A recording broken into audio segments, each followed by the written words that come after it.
Ahí va, gracias. ¿Este? Sí. Bien. Bueno, arrancamos, ahora sí. Ante todo, de nuevo, buen día a todos. Buen día, Rubén, gracias por recibirnos. Y lo que vamos a trabajar durante la mañana de hoy es una clase sobre enfoque para el desarrollo sostenible, con mucha referencia a la visión que plantea el Papa Francisco en la encíclica Laudato Si. Traje algunas, Rubén se las va a dar, y los que faltan, el 27 le llevo más, ¿sí? Y en referencia también en paralelo al mensaje a los pueblos y gobiernos del mundo de Perón de febrero del 72. Para ver que básicamente hace 45 años Perón planteó algo muy parecido a lo que nos planteó Francisco en el 2016, ¿no? Alguna referencia también a la comunidad organizada, ¿no?, del Congreso de Filosofía, para ver un poco cuáles son los comunes denominadores que se plantean y cómo podemos ir identificando algunos elementos dentro de la doctrina peronista y dentro de lo que plantea Francisco para la promoción del desarrollo sostenible, pero ante eso la consideración del desarrollo sostenible. Básicamente lo que vamos a ver es algunas ideas sobre las megatendencias que están teniendo lugar en el mundo, qué es lo que está pasando, cuáles son los escenarios no deseados individualmente, pero que colectivamente estamos creando entre todos como humanidad, ¿sí? Vamos a tratar de presentar algunas propuestas para entender el concepto de desarrollo sostenible, que poco se entiende bien de qué se trata, vamos a ver por qué, y presentar algunos conceptos para mejorar las capacidades para la gestión ambiental y la consideración ambiental en la conducción política, que a veces se nos queda un poquitito fuera de foco y que entendemos que requiere también ser considerada adecuadamente, y vamos a ver por qué, ¿sí? Y lo que vamos a tratar de ver un poco es qué está pasando en la evolución humana.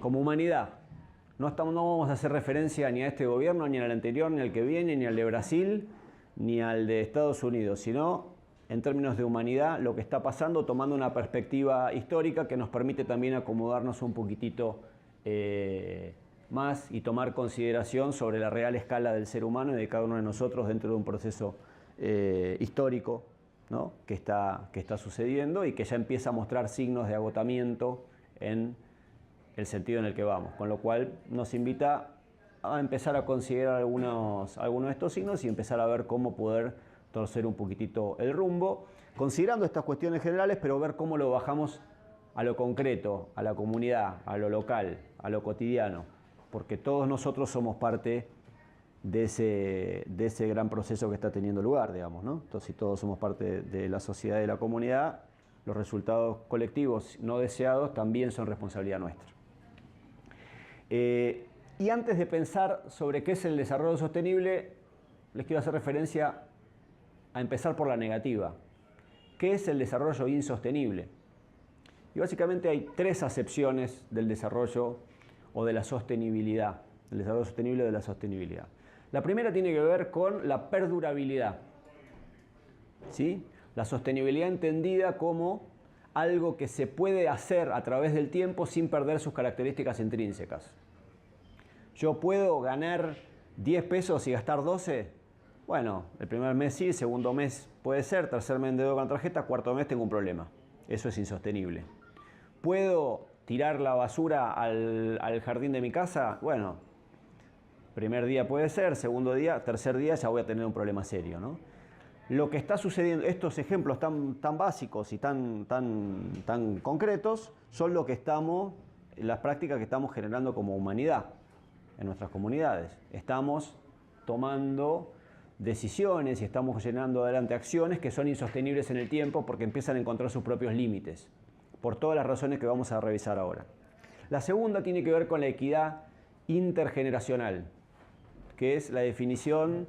Si ustedes googlean desarrollo sostenible, van a ver el informe Brundtland de 1987 y la declaración del desarrollo sostenible de Río de 1992, que hace referencia a que el desarrollo sostenible es aquel desarrollo que permite satisfacer las necesidades de las generaciones presentes sin afectar el derecho de las generaciones futuras de acceder a esas necesidades. ¿Sí? Es la definición más cómoda.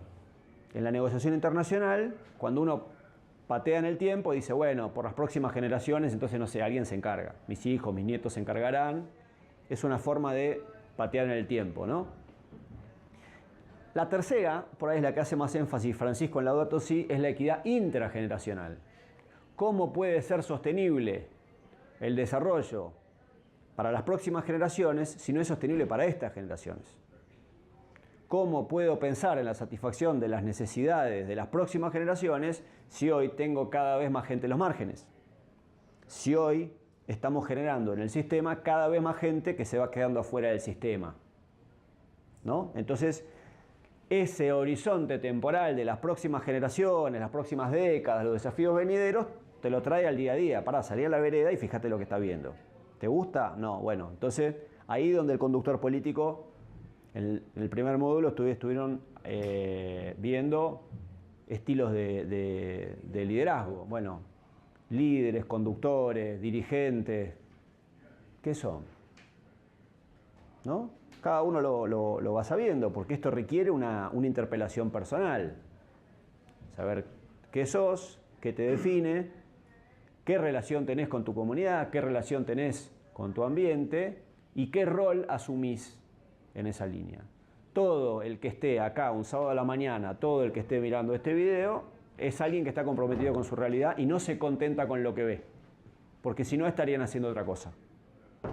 Y todo el que quiere, ¿qué tal? El que quiere ganar nuevas herramientas para mejorar su capacidad de conducción, quiere mejorar la realidad de manera integral. Por eso es que proponemos estos conceptos básicos que fortalecen la conducción y la acción política.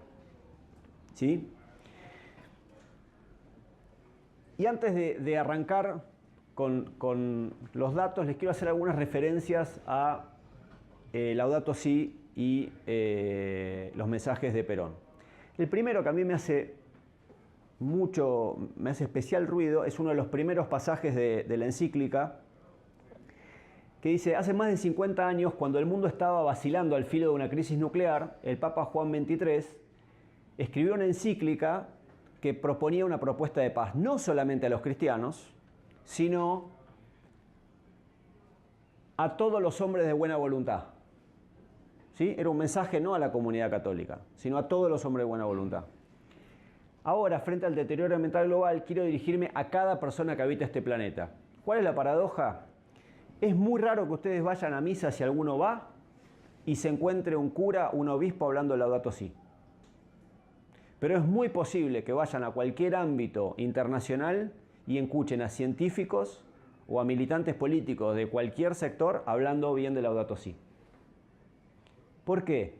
Porque lo que está haciendo es desafiando las estructuras de poder que dominan la sociedad. Lo que dice Francisco claramente es: toda pretensión de cambiar la realidad requiere desafiar todas las estructuras de poder que dominan la sociedad. El jefe de la institución más antigua de la historia de la humanidad, vigente, está diciendo: hay que revisar las instituciones. Con lo cual, esto nos invita también a repensar todas las instituciones políticas, y vamos a ver por qué nuestro marco político, nuestro marco legal, se encuentra un poco rezagado con respecto a los desafíos presentes. Porque vamos a ver que hay varios baches que no están siendo cubiertos hoy por el Estado. Pero básicamente lo que hace acá es hacer referencia a que por segunda vez en 50 años, ustedes saben que en el año 62, cuando saca Pacem in Terris Juan XXIII, 62 o 63, ahora no me acuerdo, era la crisis de los misiles. Tuvimos a un tris de que se empiecen a tocar los botones rojos y se termine la historia, digamos, porque el poderío del arsenal nuclear de las principales potencias hacía que al más mínimo conflicto se pueda generar un cataclismo global donde no quedaba ni una cucaracha viva sobre la Tierra. O quizás las cucarachas eran las únicas que quedaban, digamos, ¿sí? Y estuvimos muy cerquita de eso. Lo que está diciendo Francisco en algún punto está comparando, diciendo: che, en 50 años estamos al borde de la extinción de la especie humana de nuevo. Si tienen oportunidad de ver, yo les voy a mandar el link para ver el discurso que dio el Papa Francisco en septiembre de 2016 en la Asamblea General de Naciones Unidas, en donde hizo referencia a que estamos frente a escenarios posibles de extinción de la especie humana por el deterioro ambiental y por este modelo de desarrollo. Sin eufemismos.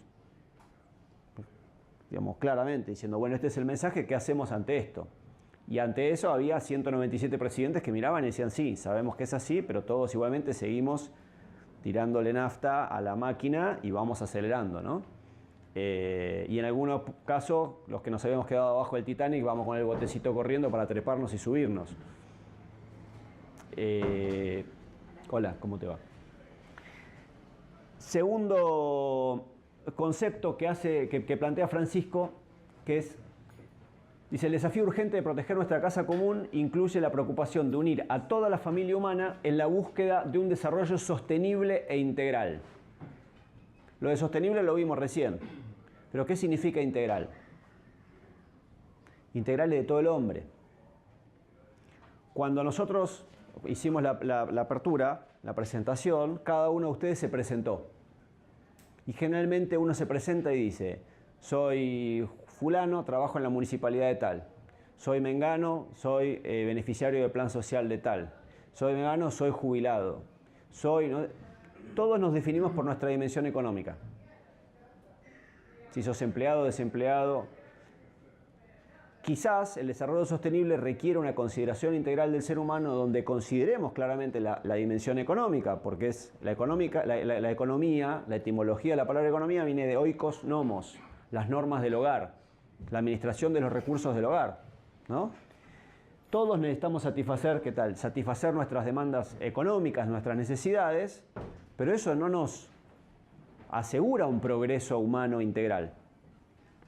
El ser humano tiene una dimensión económica, tiene una dimensión material, tiene una dimensión espiritual, tiene una dimensión cultural y popular. ¿Cuál es la real dignidad del ser humano en su integralidad?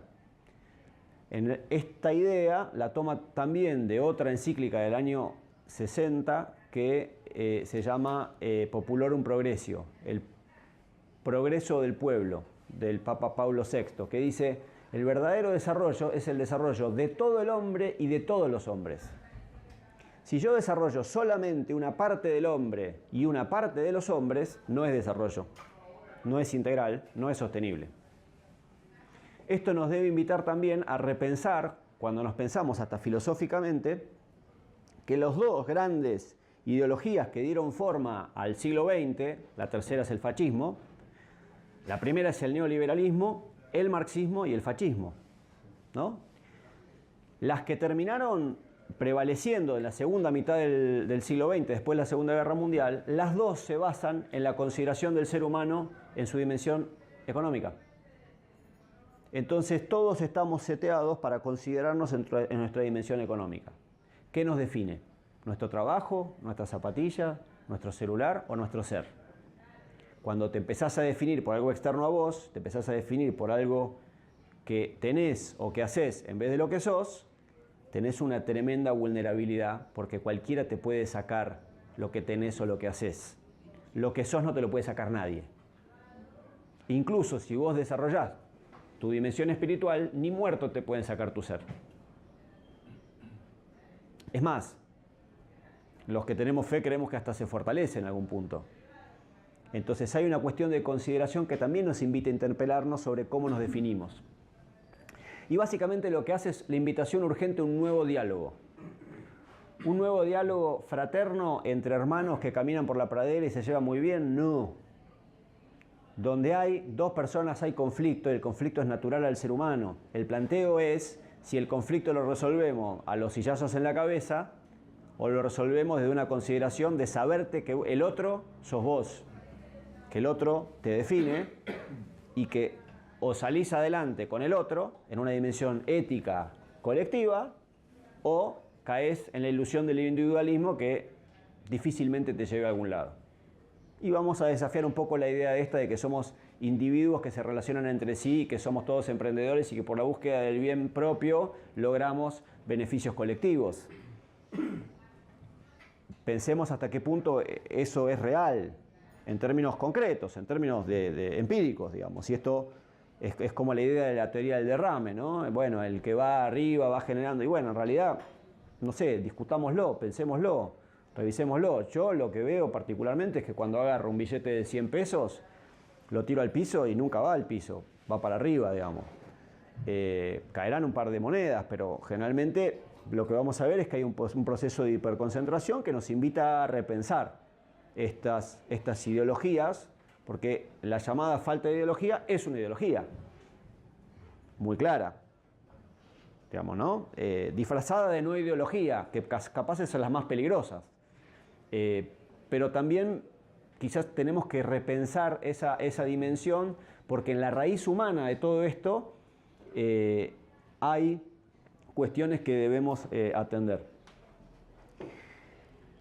¿Qué es lo que plantea Perón en paralelo? Dice, creemos que ha llegado la hora en que todos los pueblos y los gobiernos del mundo cobren conciencia de la marcha suicida que la humanidad ha aprendido a través de la contaminación del ambiente y la biosfera, la dilapidación de los recursos naturales, el crecimiento sin freno de la población y la sobreestimación de la tecnología. Año 72. ¿Qué le pasa? Pasan los 70 años, uno y otro, y se ponen a pensar en la sobrepoblación, en el impacto ambiental y en la tecnología, ¿no? Con 50 años de diferencia, digamos. Y vamos a ver que hay mucho paralelismo entre el planteo de uno y de otro. Y hoy, casualmente, en esa época, esa discusión era bastante poco popular, llamémosle, pero hoy por hoy, si uno agarra autores marxistas, neoliberales, de una escuela de negocio o religiosos, el diagnóstico es básicamente el mismo. Esto va rumbo colisión. Esto no va en el sentido adecuado y el ser humano perdió un poquitito el eje.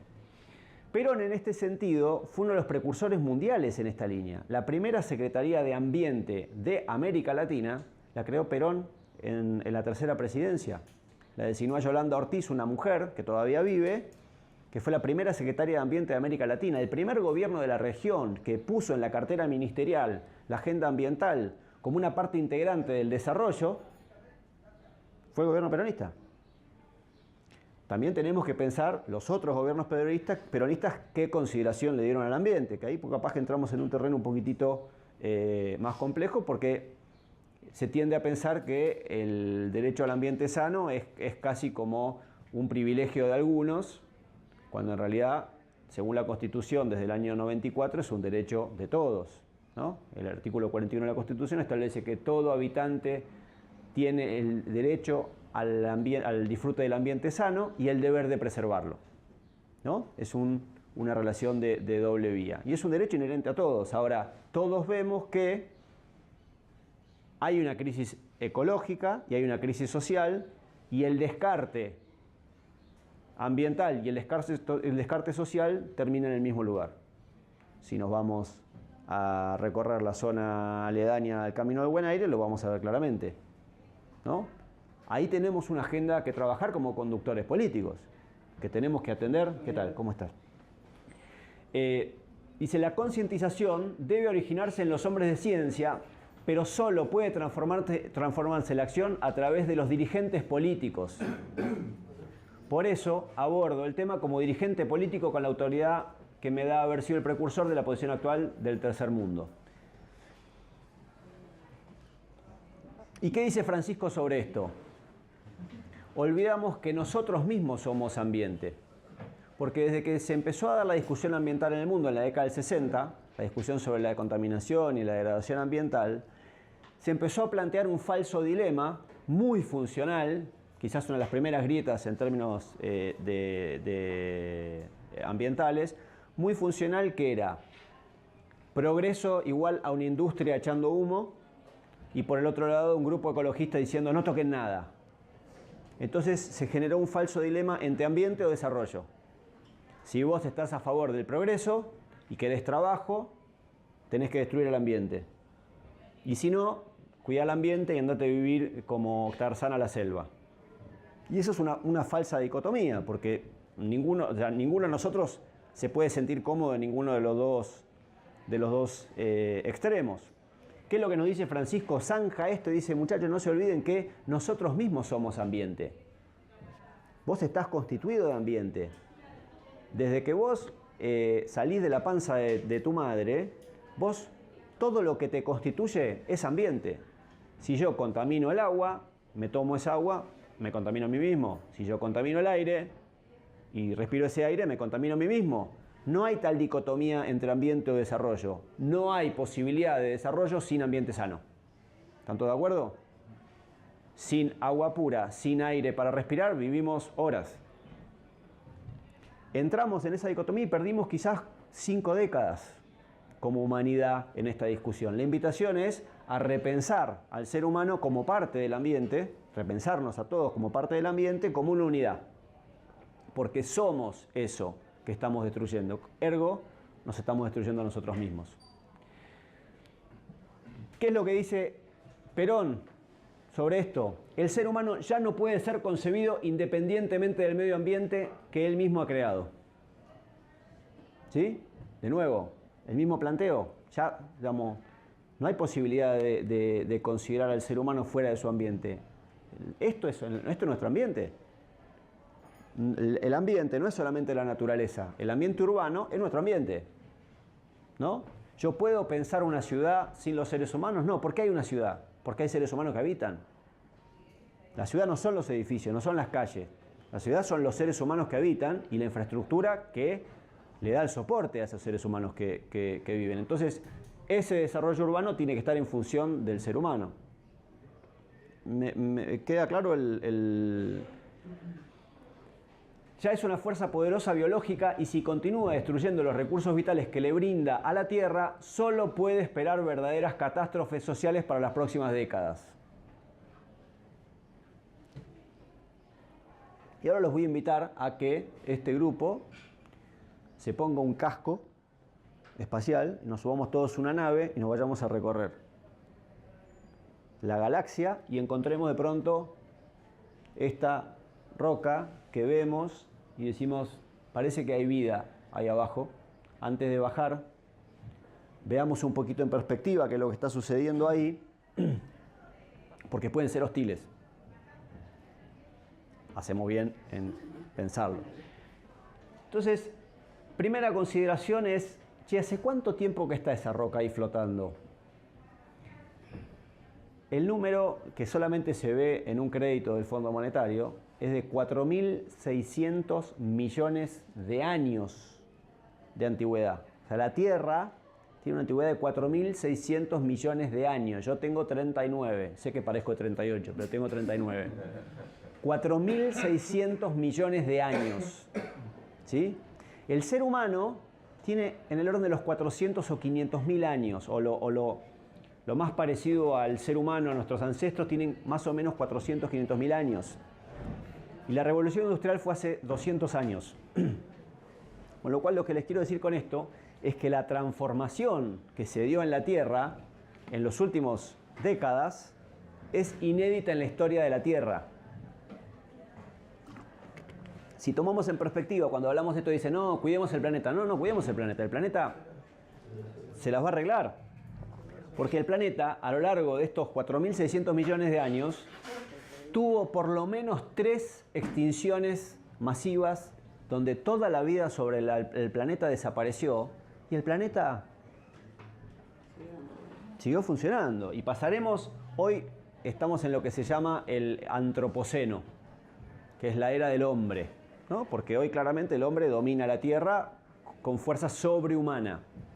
O sea, actuamos como si fuésemos un virus sobre un organismo.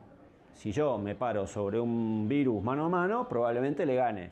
Si se me tiran encima 10.000 millones de virus, bueno, capaz que la cosa se complica más. Hoy estamos ante una situación de este tipo. ¿Es posible que nosotros, de seguir en esta línea, terminemos siendo simplemente una capita más sobre la Tierra? Bueno, la ciencia nos va diciendo que sí, que en esa línea vamos. ¿Qué es lo que plantea Francisco sobre esto? Las reflexiones teológicas o filosóficas sin ir a la ciencia no tienen base. ¿Y por qué tenemos que ir a la ciencia y por qué tenemos que ver datos concretos? Para tomar conciencia. ¿Conciencia para qué? Para la acción. Lo primero es tomar conciencia y entender que esto no va en el sentido que a nosotros nos gusta, generar un nuevo diálogo y empezar a identificar el futuro deseable. ¿Dónde queremos estar? Si uno no tiene claro a dónde quiere ir, nunca sabe si llegó. Pero ante todo, tenés que tener claro a dónde estás yendo para ver si estás sintiendo que vas en el camino correcto o viendo que hay que ajustar un poquitito el rumbo.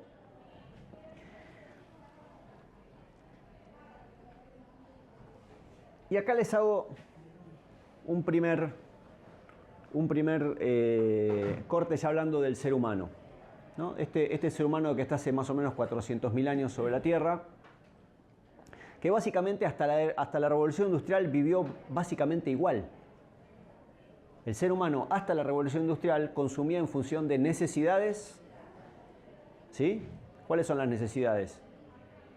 Refugio, calorías, comunidad, agua, ni para de contar. Las necesidades estamos hablando, ¿eh? Yo entiendo que cuando uno entra a ese local de ropa y ve esas zapatillas, no quiere las zapatillas, necesita las zapatillas. Entonces se nos desvirtúa todo, digamos. Y ni hablar si googleo y pongo zapatillas y a partir de ahí toda mi actividad en la red me bombardea con ideas de zapatillas, zapatillas, zapatillas. Al tercer día yo siento que si no tengo ese par de zapatillas, no existo. Mi vida casi que es tremenda. Y por eso estoy dispuesto a endeudar parte de mi trabajo y de mi tiempo para pagar las zapatillas durante 12 meses para sentir que ya soy quien yo me merezco ser porque tengo ese par de zapatillas. Se nos mezcla la necesidad con la ambición, ¿no? Primer quiebre entre el ser humano preindustrial y el postindustrial. Satisfacción de necesidades contra satisfacción de ambiciones. Las necesidades son finitas y concretas. Las ambiciones son infinitas. Si algo define al hombre es querer más. Siempre queremos más. Tenemos el teléfono, queremos el nuevo. Queremos la zapatilla, tenemos la zapatilla, queremos una nueva. Siempre queremos más. Segunda ruptura, a la que hace referencia también los dos septuagenarios. Laudato Si dice: a la continua aceleración de los cambios de la humanidad y el planeta se une hoy la intensificación de los ritmos de vida y de trabajo en eso que algunos llaman rapidación. Laudato Si 2016. Perón dice: la humanidad está cambiando las condiciones de vida con tal rapidez que no llega a adaptarse a las nuevas condiciones. 1972. ¿Qué nos está diciendo? Esto está pasando muy rápido. El primer teléfono inteligente de la humanidad salió en el 2008. 2007. 10 años más tarde, hay más teléfonos que personas sobre la Tierra. Si nos dan a elegir entre salir sin teléfono, sin zapatillas, ¿para qué necesitamos zapatillas, digamos, si tengo teléfono? ¿No? Y esto pasó hace menos de 10 años. ¿Sabemos las implicancias que significan tener esto? Ahora lo vamos a charlar un poquito. Segunda ruptura es la ruptura temporal. Todas las culturas precolombinas, todas las culturas preindustriales miraban para arriba. Miraban la astronomía, respondían a los tiempos de la Tierra, a las estaciones. Todas las especies sobre la Tierra, excepto el ser humano, tienen sus tiempos para desarrollar cada actividad. ¿Sí? Ninguna especie desarrolla las mismas actividades los 365 días del año, salvo nosotros. Rompimos la relación con la naturaleza. Las mujeres lo tienen más claro esto, porque un ciclo lunar de 28 días determina un ciclo biológico. Digamos, se te nota mucho más claro que vos sos parte de algo. ¿Dónde está el cable que me conecta con...? ¿Sí? Digo, hay una cuestión clara entre el ciclo lunar y el ciclo femenino. ¿Podemos pensar que el ser humano no es parte de esos tiempos de la naturaleza? ¿Y podemos pensar que es gratis romper esa relación con los tiempos de la naturaleza? ¿Cuál fue el primer invento que permitió, que dio lugar a la primera revolución industrial? La iluminación artificial. ¿Por qué? Porque permitió que las fábricas trabajen 24 horas. El ser humano, en los 400.000 años de algo parecido al ser humano hasta hoy, lo que tenía era una adaptación a los tiempos de la naturaleza muy claros para lo productivo. El ser humano podía producir a partir de que salía el sol, salía a cazar o a trabajar la tierra o a lo que sea, y cuando terminaba el día tenía que volver al refugio, volver a la comunidad. ¿Por qué? Y esto nos lleva a la tercera ruptura. Porque yo me definía por mi ser y por mi estar. ¿Sí? ¿Qué me definía a mí? Mi comunidad. El idioma español diferencia entre el concepto de ser y estar. En el inglés, I am significa yo soy, yo estoy. En el francés, je suis significa yo soy, yo estoy. Mi dimensión espacial, mi arraigo con la Tierra, me define. Yo no me defino sin una dimensión temporal. Yo no soy un ciudadano del planeta. Yo soy un ciudadano, yo soy un miembro de una comunidad y a mí me define esa comunidad. Por eso ponemos especial énfasis es que el líder, el conductor, no se desarrolla en abstracto. Es muy lindo lo de la política selfie, pero esa política selfie rompió bases, rompió relaciones con las bases, con sus representados. Yo, si no me relaciono con mi comunidad, pierdo mi naturaleza de conductor. Cuando yo, como ser humano preindustrial, vuelvo a mi comunidad, vuelvo básicamente por supervivencia. Porque yo sé que solo no me puedo quedar afuera porque me come o un animal o porque estoy sujeto a que me agarre otra tribu, otra comunidad y me lleve puesto, que eso fue básicamente la historia de la humanidad. Cualquier serie de televisión que ustedes vean en Netflix o en cualquier canal van a ver que son tribus que se atacaban unas con otras. El conflicto es inherente al ser humano. ¿Y cuáles fueron las comunidades que más pudieron desarrollarse? Aquellas que pudieron construir la idea de comunidad. Hay un libro que está muy de moda ahora que se llama De animales a dioses, de un señor que se llama Noah Harari. No tengo para escribir, pero Harari. Y en la contratapa dice básicamente Harari. En la contratapa dice básicamente, hace 100.000 años había por lo menos 6 especies humanas sobre la Tierra. ¿Sí? El Homo sapiens sapiens, nuestro antecesor, no era ni el más inteligente, ni el más rápido, ni el más fuerte, ni el que cazaba mejor. ¿Qué hizo el sapiens sapiens? Creó comunidad. El neandertal era más alto, era más resistente, era más fuerte, cazaba mejor, pero no vivía en comunidad, no vivía en manada, vivía solo. Donde cazaba y donde vivía el neandertal no había otros humanos, otros antecesores de los humanos. Los sapiens sapiens, empezaron a organizarse en comunidad, empezaron a construir el mito de colectividad y a trabajar en conjunto. ¿Y saben qué hicieron con los neandertales? El primer genocida de la historia de la humanidad es nuestro antepasado del sapiens sapiens, que se cargó a 5 especies más. Las borró de la faz de la Tierra.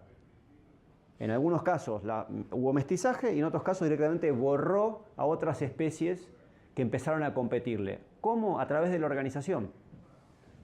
¿Por qué? Platón lo definía como el son politikon, el animal político.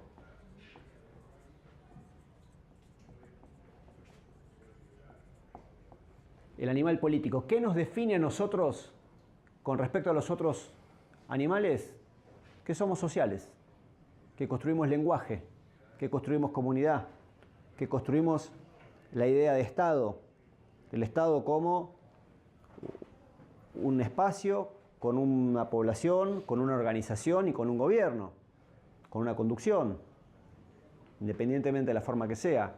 Y creamos la idea de este Estado con 3 funciones fundamentales: garante de los derechos, gerente del desarrollo y árbitro de las disputas entre las partes. ¿Estamos de acuerdo? Todos nos juntamos en el Estado, básicamente para organizarnos y para no matarnos a las patadas cuando tenemos un problema, porque promovemos como comunidad el bien común, que es mucho más que la suma de todos los bienes particulares, ¿sí? Y porque nos permite tener una entidad suprapersonal que garantice nuestros derechos individuales. ¿Estamos de acuerdo? Entonces, repasando, en la raíz del problema hay quizás 3 rupturas. El ser humano preindustrial se definía por el ser y por el estar. El postindustrial se define por el tener o por el hacer. Los primeros son intrínsecos al ser humano, los segundos son externos. Si yo me defino por algo externo, estoy complicado. Segundo, el respeto a los tiempos de la naturaleza y la ilusión de independencia de los tiempos de la naturaleza. Segunda ruptura, quizás la más peligrosa. Tercero, el consumo en función de necesidades por el consumo de ambiciones. Porque como yo me defino por lo que tengo, si yo me siento triste, me tengo que ir rápido a llenar ese vacío con el consumo. Pueda o no pueda hacerlo. ¿Saben cuánto es la población de la Argentina que se llama ABC1? Todos los carteles que ustedes ven en la calle están orientados al ABC1, que es la gente que tiene tarjeta de crédito, poder adquisitivo por arriba de las necesidades, automóvil, tarjeta de crédito, vivienda particular. 6% de la población. El otro 94% banca el sistema por un aspiracional. No es beneficiario de ese 6%. Y en la humanidad pasa algo bastante parecido. 6,1% de la población, digamos, en términos estadísticos. No estamos hablando en términos concretos. Sin embargo, entre todos, bancamos un modelo que hace que ese 6% no tienda a ser 7, 8, 9, sino que tiende a ser 5, 4, 3. Vamos a ver un poco el tema después de concentración de riqueza y distribución del ingreso. ¿Qué es lo que plantea Perón en La comunidad organizada? Dice, Aristóteles nos dice, el hombre es un ser ordenado para la convivencia social. El bien supremo no se realiza, por consiguiente, en la vida individual humana, sino en el organismo superindividual del Estado. La ética culmina en la política. La ética culmina en la política. La ética, como la búsqueda de la recta razón en el obrar o en el hacer, requiere necesariamente que si yo quiero proponer una mejora individual, tengo que proponer la mejora de mi comunidad. La otra forma de decir esto es nadie se realiza en una comunidad que no se realiza. La contraparte de eso es sálvese quien pueda. Y a la suma de sálvese quien pueda va a generar competitividad, entonces se va a salir adelante. Simplemente lo ponemos como contraposición para que cada uno se interpele y piense en qué creemos. Y después que pensemos en qué creemos y qué hacemos, que no necesariamente son convicciones coherentes, ¿no?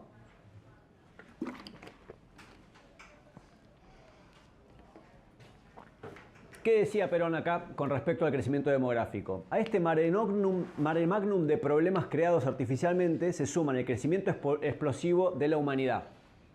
¿Qué es este cuadro que ven acá? El crecimiento poblacional en los últimos 2500 años.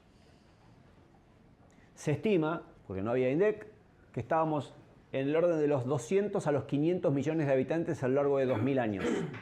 ¿Por qué? Porque Rubén y sus amigos veía a los que están allá que tienen un río muy lindo y decía, muchachos, organicémonos, vamos, los liquidamos a todos, nos quedamos con el río.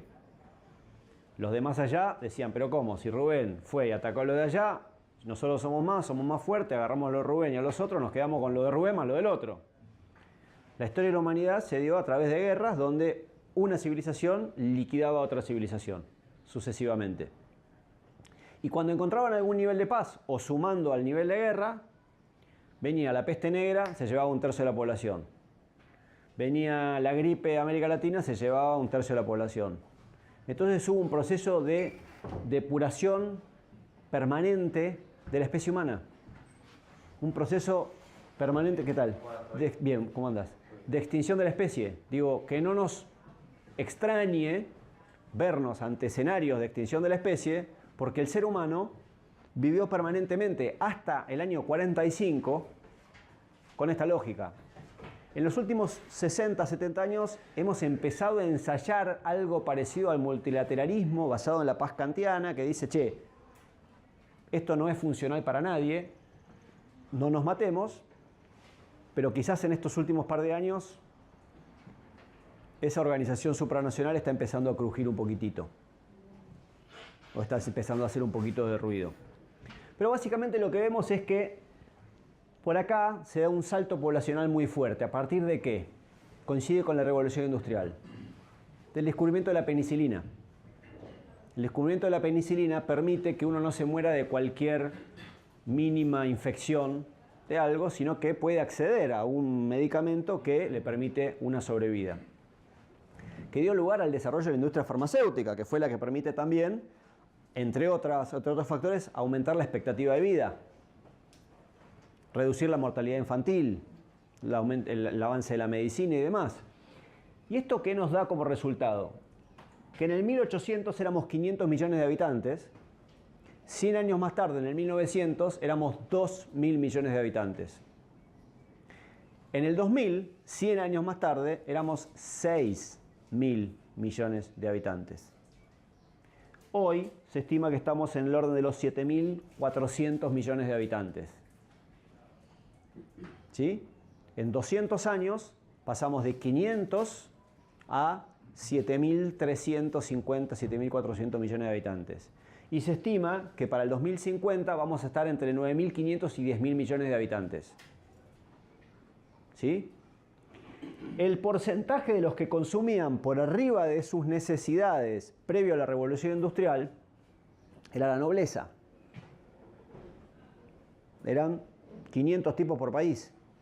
La nobleza y la oligarquía. ¿Qué es oligarquía? Oli es poco, el gobierno de los pocos. ¿Quiénes consumen por arriba de sus necesidades hoy? Una parte importante de la población. Una parte importante de 7.400 millones de habitantes. Esto lo que nos empieza a mostrar es la causa del aceleramiento de la degradación ambiental. ¿Se ve claro? Digo, estos son números oficiales, no es información secreta, digamos, esto está en los medios, en cualquier lado. ¿Y qué nos caracteriza? Como son politicón, somos animales sociales, no solamente somos más, sino que vivimos cada vez más juntitos. Desde el 2015 se estima que por primera vez el ser humano, más de la mitad de los seres humanos de la Tierra, no son de Boca, viven en zonas urbanas. En América Latina el 84% de la población vive en zonas urbanas. En la Argentina 9 de cada 10 habitantes vive en zonas urbanas. 9 de cada 10 personas de la Argentina vive en zonas urbanas, con un 45% concentrado en la provincia de Buenos Aires y un 40% en el área metropolitana de Buenos Aires. Y si sumamos las otras áreas metropolitanas, nos quedamos con el 80 y pico % de la población concentrada. Esto nos presenta otro desafío importante, que es el desarrollo urbano equitativo. ¿Por qué vamos a las ciudades? En búsqueda de oportunidades, de seguridad, de salud, de educación, de esparcimiento, de relacionamiento. ¿Las ciudades nos brindan eso hoy? Bueno, charlémoslo. Capaz que nos debemos una discusión con respecto al ordenamiento territorial y al poblamiento. Porque este 90% de la población vive en menos del 2% del territorio. ¿Y saben qué demanda el mundo hoy? Territorio. Cuando un sirio está dispuesto a cruzar nadando el Mediterráneo, no está buscando ser el CEO de Apple. Está buscando territorio, está buscando paz, está buscando lo que buscaba mi abuela de 15 años cuando vino analfabeta en el 37, escapándose de la hambruna de la Guerra Civil Española, digamos. Exactamente lo mismo. Un lugar donde poder vivir sin que te maten y poder plantar algo para poder comer. Hoy el mundo está demandando eso. Nosotros tenemos mucho de eso. ¿Somos pobres? Pensémoslo, si somos pobres, o capaz que somos la Arabia Saudita de este siglo, porque tenemos mucho de lo que se necesita. El tema es si somos conscientes de eso. Y si algo caracteriza esta era es el consumo.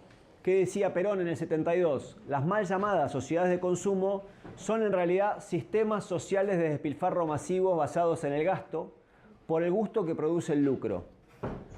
Se despilfarra mediante la producción de bienes necesarios o superfluos y entre estos a los que deberían ser de consumo duradero, con toda intención se les asigna cierta vida porque la renovación produce utilidades. Años 70.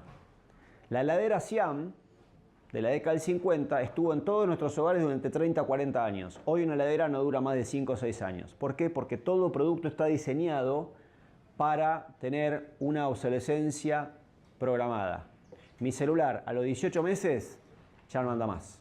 O empieza a enlentecerse, a los 19 meses ya le bajé la última aplicación, no puedo ni sacar una foto. Me tengo que comprar otro rápidamente. Ni siquiera me planteo cómo ordenarlo. ¿Sí? Y esto genera, como contraparte, desperdicio. Porque el sistema es consumir, tirar, consumir, tirar, consumir, tirar. ¿Qué dice Francisco sobre esto? Este problema del hiperconsumo está íntimamente ligado a la cultura del descarte, que afecta tanto a los seres humanos excluidos como a las cosas, porque descartamos. Porque a partir de la consideración del ser humano desde su dimensión económica, cuando vos no producís más, sos descartable. Si vos te definís por tu cargo, por tu trabajo, cuando vos te quedás sin trabajo, no sos más. ¿Sí? Ahora vamos a ver un poquito más adelante por qué nos hablan de la tecnología y cuáles son los desafíos de la tecnología. Pero entre otras cosas, lo que vamos viendo es que la tecnología está destruyendo empleos. Entonces, ¿está destruyendo el ser humano? Capaz que es una oportunidad para repensarnos y pensar un nuevo ser humano. Un poco más realista de lo que fuimos en la borrachera que tuvimos en los últimos 70, 80 años, o 100 y pico de años, que nos tiene un poquito perdidos con respecto a nuestro verdadero ser. Si vamos a la gestión de la basura en la provincia de Buenos Aires, nosotros más o menos en el área metropolitana generamos unos 18.000 toneladas diarias, 18.000 toneladas diarias, un par de estadios de fútbol diario de residuos que tiramos en 3 rellenos sanitarios. ¿Sí? Más o menos en el orden de 1 kilo por persona, 1 kilo por habitante del área metropolitana, un poquito más. Y tenemos la consideración de que el residuo, yo lo genero, agarro la bolsa, lo tiro en la vereda y se va a Marte. Desaparece. Nadie se plantea qué pasa con el residuo. ¿Cuál es el impacto de ese residuo? Yo qué sé. Se lo lleva el camión. ¿Y a dónde se lo lleva? No sé. Se lo lleva. Y asunto cerrado. No sé si saben, varios de ustedes saben que más de 1000 personas por día comen, entran, tienen 1 hora para entrar al relleno sanitario a comer en el relleno de la basura que tiran los habitantes del área metropolitana. ¿Cuál es la consideración a nivel municipal de la gestión de los residuos? Es una carga muy importante presupuestaria, cada vez mayor. Generalmente hay una debilidad de políticas bastante importante. No se considera demasiado porque los temas ambientales, por esta dicotomía entre ambiente y desarrollo, a cualquier político le hacen ruido y dicen, yo no quiero problemas.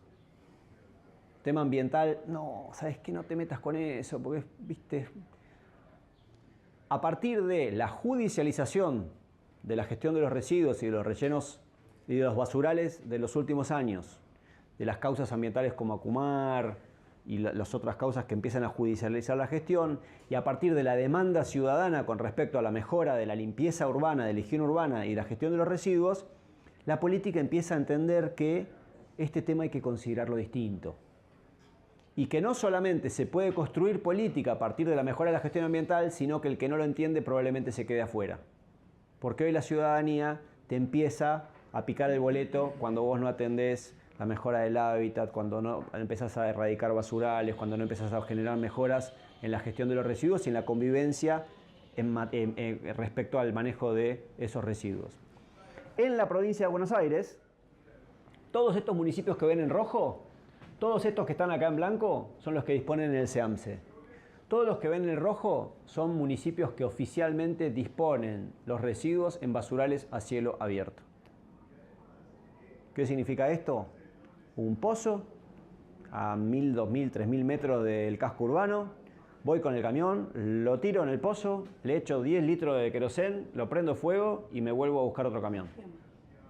Oficialmente, hoy, en el año 2018, en la Argentina, en la provincia de Buenos Aires particularmente, hay 92 municipios que disponen sus residuos en basurero a cielo abierto. Hoy. ¿Cómo se cambia esto? Bueno,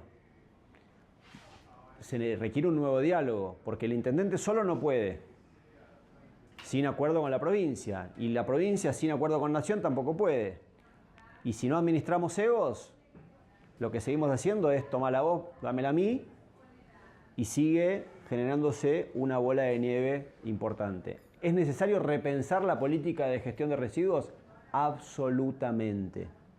¿Cuál es el nuevo enfoque? Lo que se plantea es pasar de la economía lineal, que es tomar recursos naturales, producir, comercializar, consumir y tirar, por una economía circular, en donde yo trato de diseñar los productos para que vuelvan a ser reinsertados post-consumo.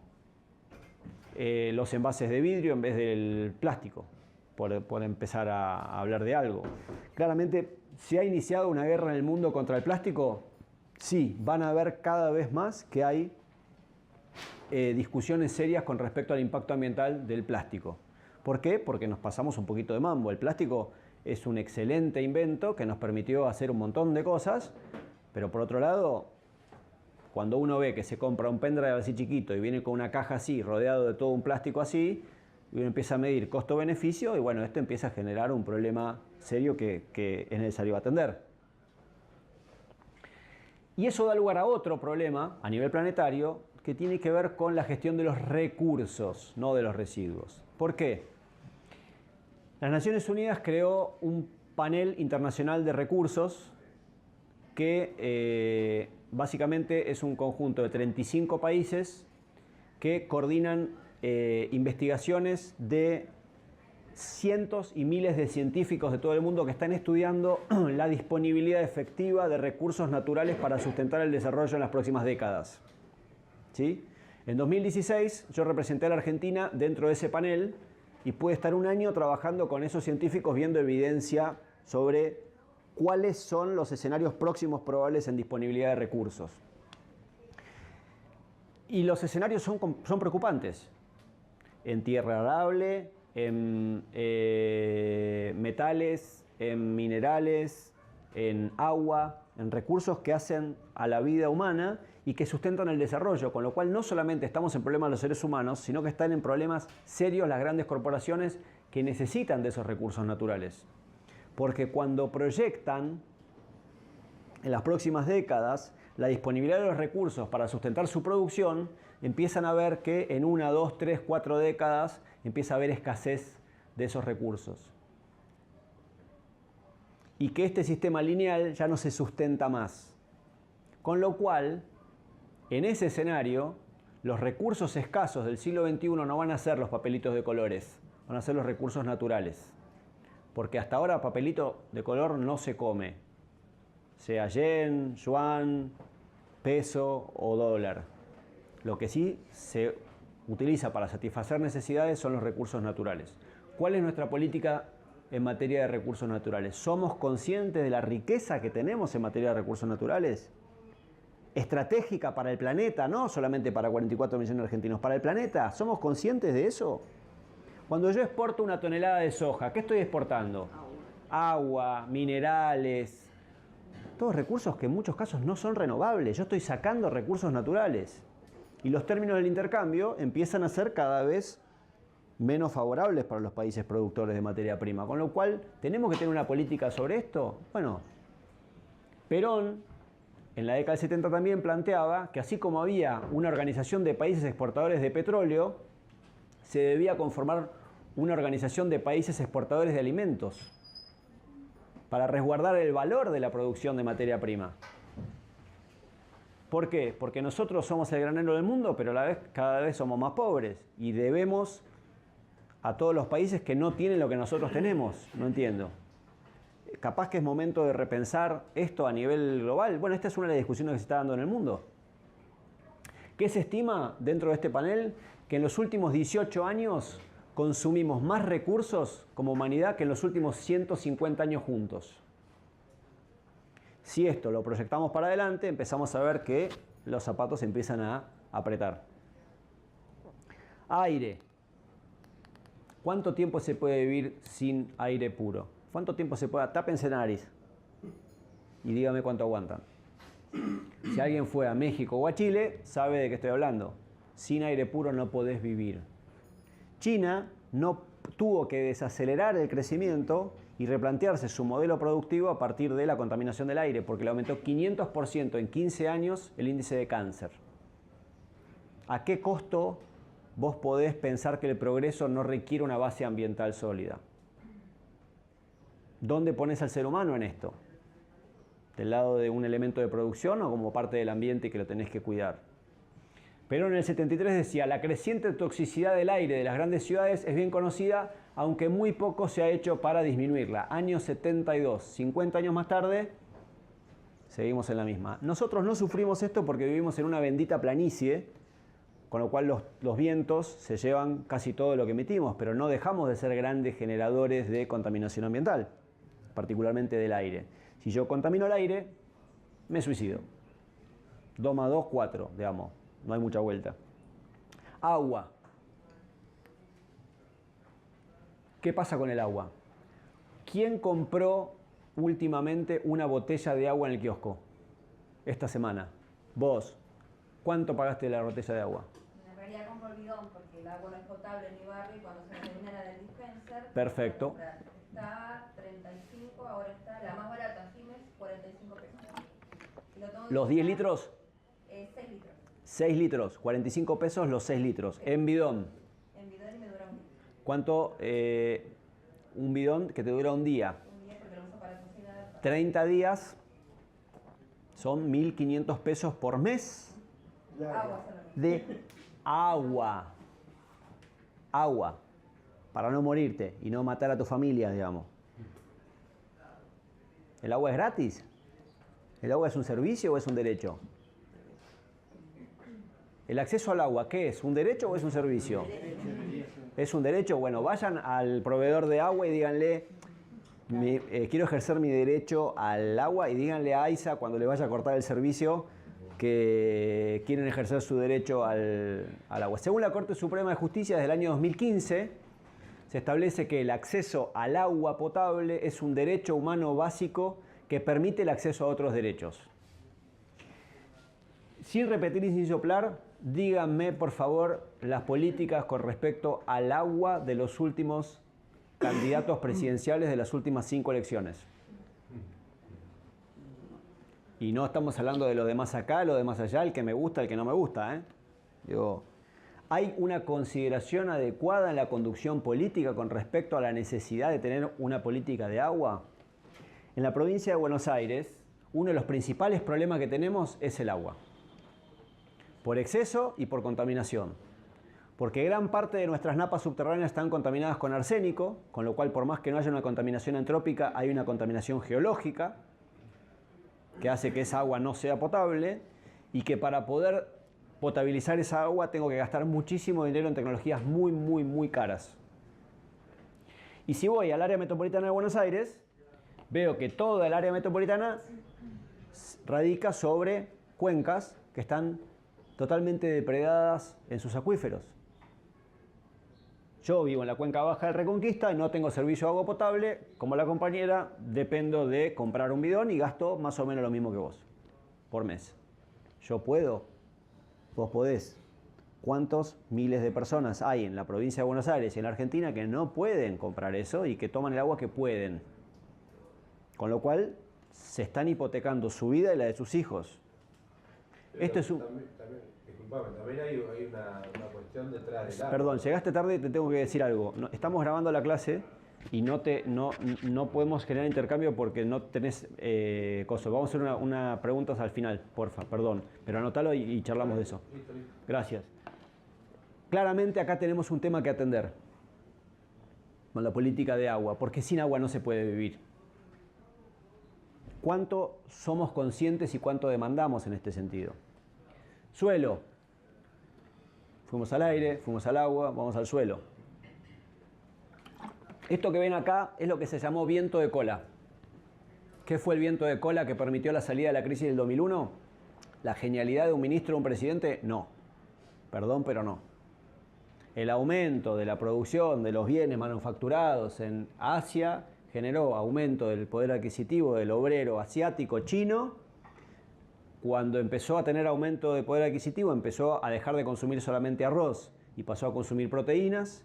Al consumir proteínas, si 2.000 millones de personas empiezan a comer más pollo y más cerdo, eso empieza a traccionar una demanda de alimento para esos animales, que empieza a traccionar una demanda en el mercado internacional de esos productos agrícolas, que empieza a generar una demanda para desmonte y para corrimiento de la frontera agrícola. ¿La ven en la cadena causal? Clara. Cada puntito de estos acá son 10.000 hectáreas de soja plantadas en 1990. Cada puntito de acá son 20.000 toneladas, hectáreas, perdón, de soja plantadas en el año 2005. Miremos el norte de la provincia de Buenos Aires y miremos el norte de la provincia de Buenos Aires, Santa Fe y demás. Miremos el Chaco. Acá está Charata, en el Chaco. Miremos Chaco acá. ¿Qué hay atrás de cada puntito? Desmonte. Tierras que antes estaban con bosque nativo, que no tenían valor comercial, que a partir del aumento del precio de los commodities empiezan a ser más atractivos para desmontar. Estas son las joyas de la abuela. ¿Sí? Y tenemos lo que tenemos, no hay más. Cuando yo desmonto, estoy perdiendo biodiversidad, la cantidad de vidas, y no pensemos en el lagarto overo o el oso hormiguero o el yaguareté, sino que pensemos en los miles de millones de microorganismos que dan vida a la tierra. Si yo agarro en un bosque, meto la mano en la tierra, veo que sale algo negro, y si miro bien, ahí hay un montón de cosas. ¿Sí? Cuando yo elimino eso, quemo, emito dióxido de carbono, reduzco fijación de suelo, reduzco fijación térmica, reduzco regulación hídrica, destruyo biodiversidad y contamino. Todos queremos los beneficios de las retenciones y de los precios de los commodities, sí, porque nos permiten construir escuelas, nos permiten construir rutas, nos permiten... Ahora, sepamos que esto es una frazada corta, digamos. Si me tapo la nariz, me quedan los piecitos afuera. Y cada vez se va achicando más esa frazada, porque ya no tenemos más margen para seguir desmontando sin destruir la base natural de nuestro desarrollo. Y por otro lado, el monocultivo no se puede seguir manteniendo infinitamente sin empezar a pagar los costos de esto. ¿Y qué permitió esto, aparte de la atracción de la demanda? Básicamente dos avances tecnológicos: las semillas genéticamente modificadas y el matrimonio con el uso de agroquímicos. La discusión sobre el uso de agroquímicos hoy es bastante compleja. Si alguno vio la película de Pino Solanas, El viaje a los pueblos fumigados, se lo recomiendo enfáticamente. Pero básicamente está reeditando una discusión con respecto al glifosato con otra discusión que se dio en la década del 50 con respecto al DDT, que era el agroquímico estrella en la década del 50. Vemos un videíto de 3 minutos sobre esto. La industria, las ciudades y la utilización de un combustible tóxico en un lado del Atlántico ciegan el progreso tecnológico al otro lado del océano. Fue la polución química la que amenazó a los norteamericanos durante los años 50. El DDT, utilizado durante la Segunda Guerra Mundial para luchar contra los insectos transmisores de enfermedades, acababa de ser adoptado por el Departamento de Agricultura. Las películas de propaganda lo decían, era el insecticida milagro. 20 minutos corto, 20 minutos corto, 10 minutos, ¿te parece?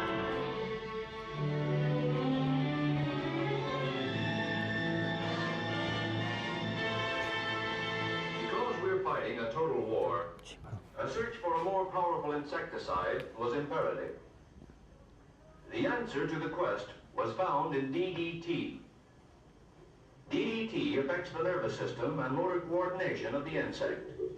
Then in sequence follow restlessness, tremors, convulsions, paralysis, and death. En la carrera por la productividad, la eficacia del DDT permitía soñar con una agricultura sin insectos. La aspersión sistemática de los terrenos agrícolas prometía cosechas cada vez más abundantes. Y funcionaba. Los supermercados norteamericanos rebosaban de frutas y hortalizas atiborradas de insecticidas, pero de un aspecto... Esto que van a ver ahora era publicidad real del DDT en esa época. Eran propagandas reales. Los campos rocían el ganado, después los humanos.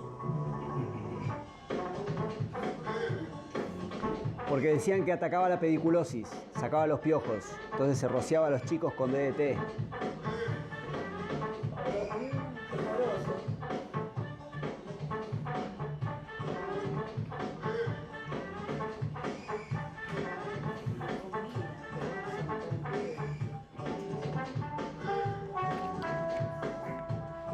Mientras parecía que América desaparecía bajo una nube de DDT y otros pesticidas, una voz se elevaba para denunciar los peligros de aquel uso indiscriminado. Ecologista adelantada a su tiempo, la bióloga Rachel Carson fue la primera en dar la voz de alarma. Demostró que los pesticidas impregnaban el aire, el agua y los terrenos años después de su expresión. Si no tenemos cuidado, concluía, los cantos de los pájaros no serán más que un lejano recuerdo y la primavera será silenciosa. Primavera silenciosa es el título del libro que Rachel publicó. Desde su aparición en 1962 causó el efecto de una bomba. Cuando se publicó el libro, Rachel Carson, yo trabajaba en el departamento de agricultura, de manera que pude observar personalmente el impacto de su análisis, ya que afectaba a todas las actividades del departamento. La primera reacción de los científicos de la burocracia fue la crítica, porque el análisis justificaba su modelo. Los grupos de presión, los industriales y miembros del Departamento de Agricultura de Estados Unidos contraatacaron inmediatamente. Contrataron al Dr. White, científico de renombre.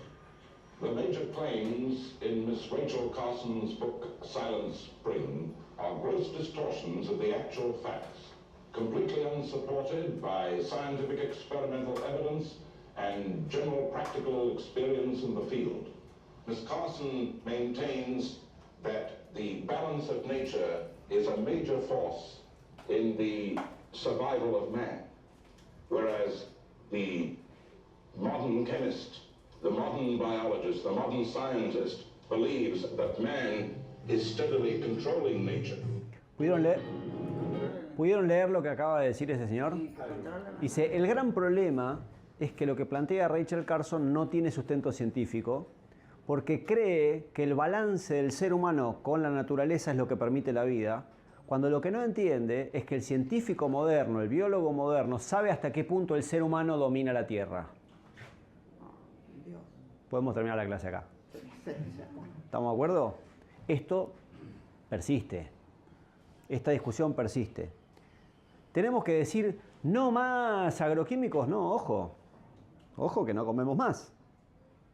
Digamos, si hoy, después de haber dado este salto que les comenté del viento de cola que se dio en los últimos 20, 30 años, decidimos terminar con el uso de agroquímicos, así dramáticamente, sin pensarlo, podemos ir a un problema serio. Ahora, lo que sí requerimos es empezar a repensar si este modelo es sostenible. ¿Se acuerdan al principio de eso de si gano 10 no puedo gastar 12? Bueno, según Pino Solanas, el año pasado se usaron 370 millones de litros de glifosato en la Argentina. Es uno de los países que más glifosato utiliza en el mundo. ¿Esto es sostenible? No sé. Informémonos, veamos, discutamos, pensemos. Demandemos a nuestros dirigentes políticos que tengan una posición al respecto y como conductores y como dirigentes puedan identificar los escenarios posibles y que nos digan a cuál queremos ir. Hace años que se viene discutiendo, el DDT, años más tarde, pocos años más tarde, se identificó como uno de los principales problemas para la salud pública y se identificó que gran parte de esos problemas de convulsiones, tumores y muerte que generaban en los bichos, también generaban en los seres humanos. Evidencia científica. Se prohibió el DDT en el planeta Y de ahí salió el glifosato que dijeron, este es bueno. Ahora sí. Después de muchísimos años de problemas, donde el intangible de la marca y la reputación de la marca Monsanto ya pasó a ser una mala palabra a nivel global, porque eran básicamente fabricantes de veneno para la guerra, ellos fabricaban el agente naranja, eran proveedores militares que fabricaban veneno y que después dieron como industria petroquímica para producir uno de los mayores saltos en la agricultura de los últimos años. Ojo, tengamos claro que todos nosotros comemos de esto y somos beneficiarios de este sistema, porque es muy fácil pararse en la vereda de enfrente y decir... Yo una vez estaba en una clase en Estados Unidos con un profesor que venía a hablar de los beneficios de los organismos genéticamente modificados. Entonces me hice el Che Guevara y le dije, porque ustedes, las corporaciones, no sé qué. El tipo me dice, flaco, es muy probable que vos en los últimos 6 o 7 años no hayas comido nada que no haya provenido de una semilla genéticamente modificada.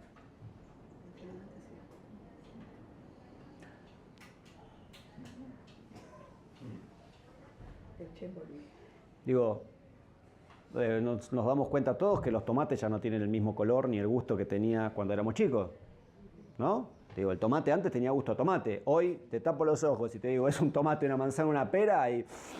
Bueno, déjame oler, yo qué sé, digamos, ¿no?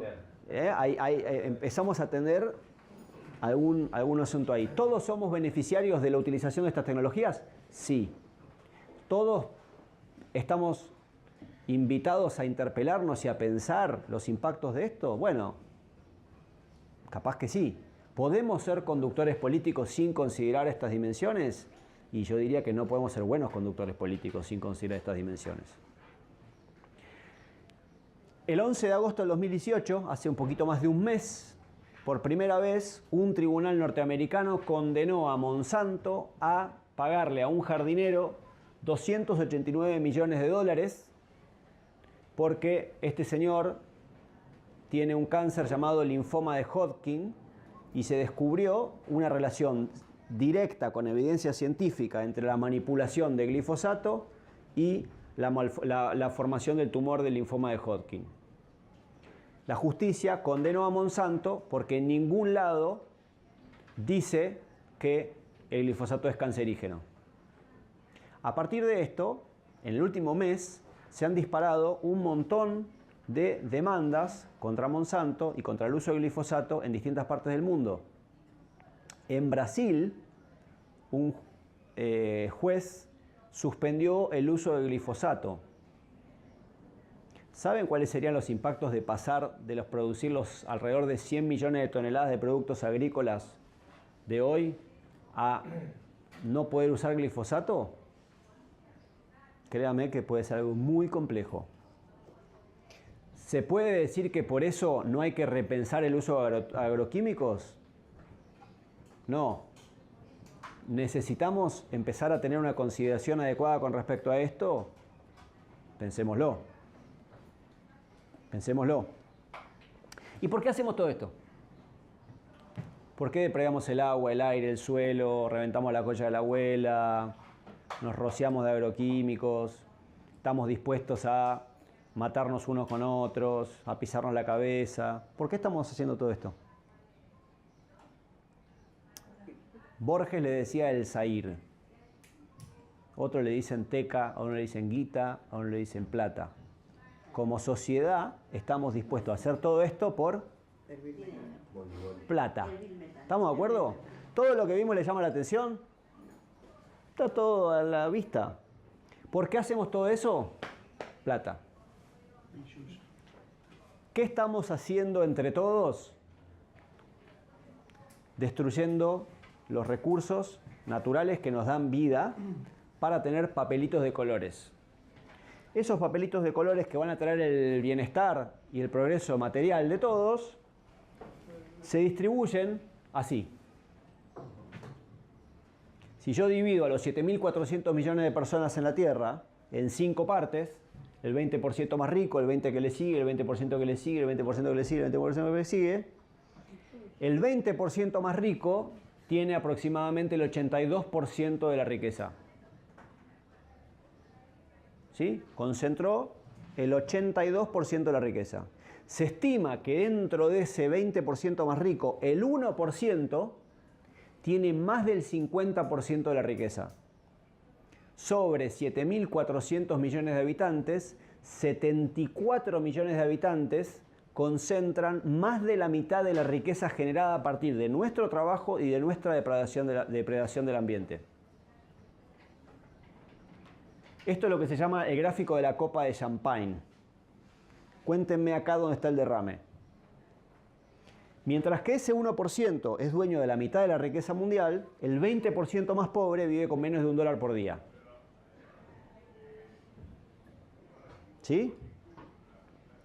Esto presenta dos críticas bien claras. Si yo me planto desde lo social, yo te digo, esto es injusto, porque estamos destruyendo los bienes de todos, en una casa de todos, para que una pequeñísima población maneje la batuta y el resto nos muramos de hambre.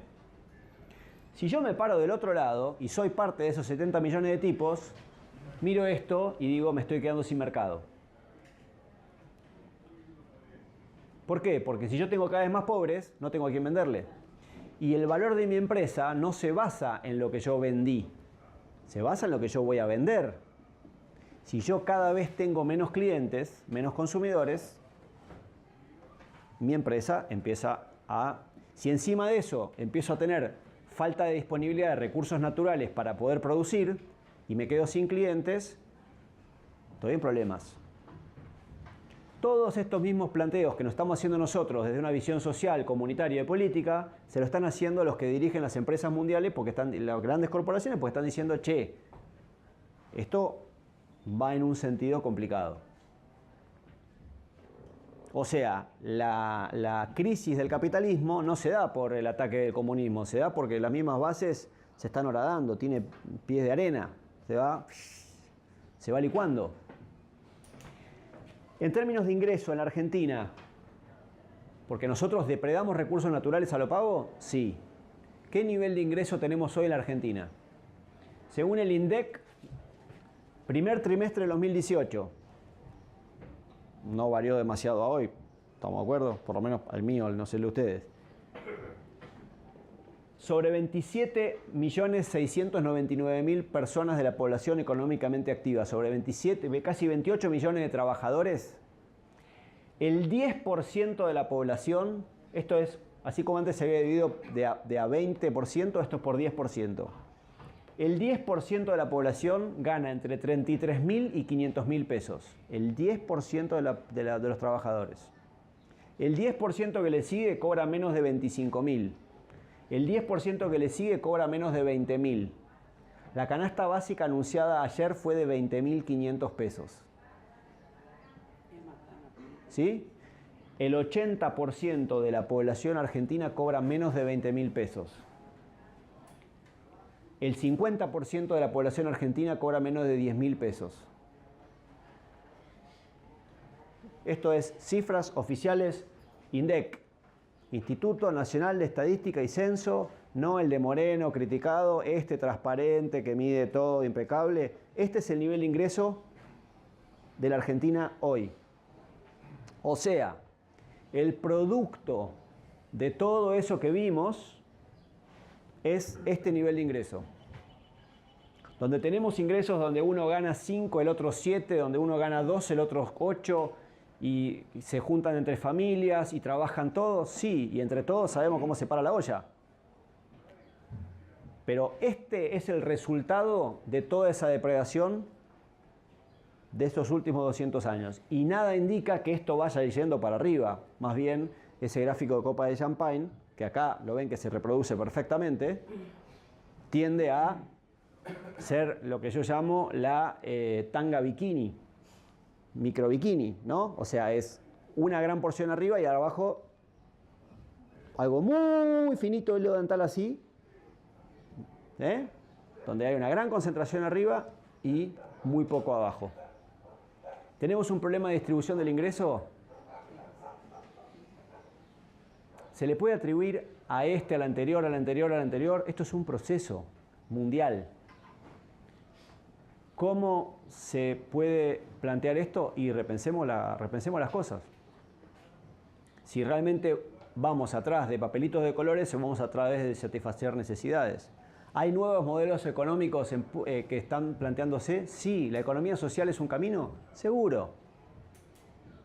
Hay una experiencia interesante en Brasil que se llama el Banco Palmas, que plantea que las comunidades están empobrecidas, no son pobres. Uno trabaja en un barrio, sale a trabajar del barrio, vuelve y deja gran parte de la plata en los supermercados, cuando podría comerciar con sus vecinos. A partir del comercio con los vecinos yo empiezo a reconstruir los lazos sociales. Yo hoy no tengo, o cada vez en los últimos años tuve menos relaciones comerciales, económicas con mi comunidad. Yo prefiero sacar la riqueza de mi comunidad que traer la riqueza a la comunidad. Pero todos vemos en nuestras comunidades que si nos organizamos, por eso se habla de la comunidad organizada. Si empezamos a considerar al otro y empezar a colaborar en vez de a competir, empezamos a hablar de colaboración en vez de competitividad como factor de progreso social, capaz que podemos encontrar resultados distintos. A mí me preocupa mucho cuando veo dirigentes políticos hablando del crecimiento económico. Hay que promover el crecimiento económico.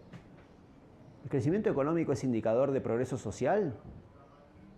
Yo mañana lo nacionalizo a Steve Jobs, si viviera argentino, aumenta el PBI 200.000 millones de dólares. ¿Tengo menos pobres? ¿Creció el PBI? Sí, un montón, 20%. ¿Tengo menos pobres? Estamos atrás de falacias. Estamos corriendo atrás, todos nos levantamos mirando el riesgo país. Subió el riesgo país 15 puntos. El dólar subió. ¿Atrás de qué estamos corriendo? Si somos ricos. En capital humano, en capital natural, en capital social. Capaz que lo que tenemos que hacer es repensar el modo en que utilizamos ese capital y lo administramos. O nos compramos que tenemos que endeudarnos para pagar la tarjeta de crédito y después pagarlo durante... No quiero entrar en esa discusión, pero digo, tenemos que darnos ciertas discusiones más de fondo. ¿Y de dónde viene la electricidad de esta lamparita? ¿De dónde viene la electricidad de esta lamparita? ¿De dónde? ¿De qué norte? De Edenor. ¿Y de dónde viene la energía que distribuye Edenor? Carbón. Principalmente matriz hidrocarburífera. 85% gas, carbón, petróleo. Cada vez más gas, menos carbón, pero básicamente es hidrocarburífera. ¿Qué significa esto? Que hay una clara correlación entre desarrollo, consumo energético y concentración de capital. El que maneja la energía maneja el poder. ¿Lo ven acá en el mapa, claro? Más lamparita, más consumo, manejás la energía. Quizás esto, aparte del antropoceno, se lea históricamente como la era de los hidrocarburos, porque maximizamos lo que se llama un desequilibrio de carbono. Había carbono fijado bajo la tierra, pinché la tierra, saqué ese carbono, lo combustioné para generar energía, para mover una industria o un auto, y lo tiré a la atmósfera. ¿Qué generó esto? Lo que se llama el cambio climático. ¿Sí? ¿Hay una correlación entre este nivel de desarrollo y el cambio climático? Sí.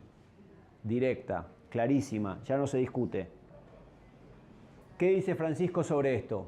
El clima es un bien común de todos y para todos. Si la actual tendencia continúa, este siglo podría ser testigo de cambios climáticos inauditos y de una destrucción sin precedentes de los ecosistemas con graves consecuencias para todos nosotros. ¿Es claro? No está diciendo, atendamos este tema. Está diciendo, la pudrimos. O sea, tenemos que atender este asunto porque estamos en problemas serios. ¿Quieren cortar 10 minutos y volvemos con cambio climático? Gracias. ¿Vieron que les dije que en un momento iban a mirar la ventana? Ahora volvemos y le ponemos pum para arriba.